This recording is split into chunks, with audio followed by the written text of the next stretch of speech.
situé au cœur de Paris sur les bords de Seine, est considéré comme le plus grand et l'un des plus importants musées du monde. Son histoire millénaire, ses vastes collections et ses chefs-d'œuvre emblématiques en font une référence en matière de culture et d'histoire de l'art international. Le complexe allie architecture historique et intervention moderne, telle que la célèbre pyramide de Verdi.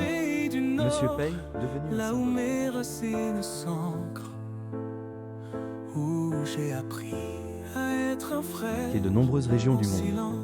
Fondé comme institution publique pendant la Révolution française, le musée abrite aujourd'hui des centaines de milliers d'objets, peintures, sculptures, vestiges archéologiques, arts décoratifs et manuscrits.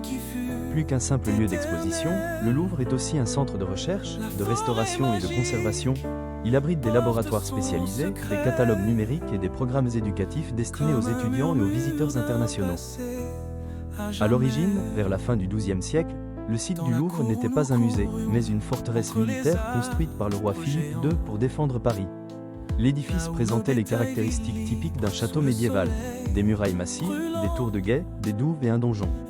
Au fil des siècles, sa fonction défensive fut progressivement abandonnée. Le complexe se transforma en résidence royale, s'enrichissant et s'agrandissant de décorations et d'appartements d'apparat, jusqu'à... Le Louvre appartenait à l'origine à la couronne de France. Il fut construit et géré comme propriété royale pour abriter la cour et les activités royales. Avec la Révolution française, la propriété passa à l'État. Le palais fut nationalisé et transformé en musée public en 1793, afin de rendre l'art et le patrimoine culturel accessibles à tous. Depuis lors, le Louvre est une institution publique gérée par l'État français, dotée d'une...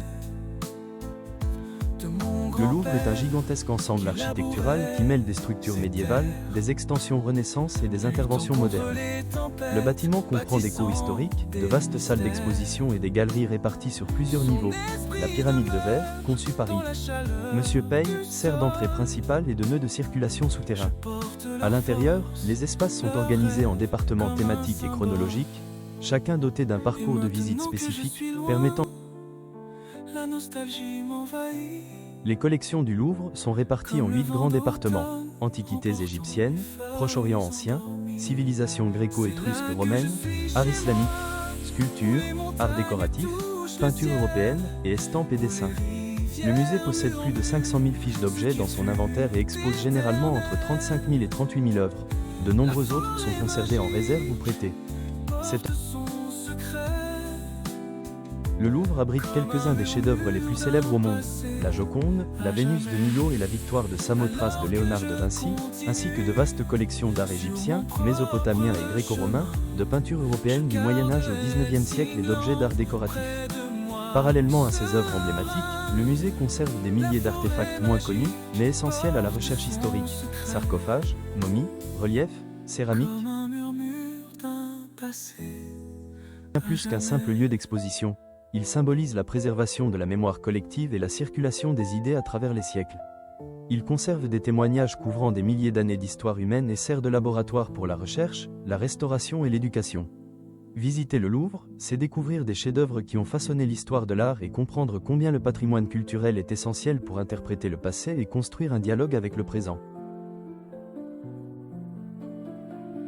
Alors que je continue sur mon propre chemin, je garde Helsinki près de moi, serein.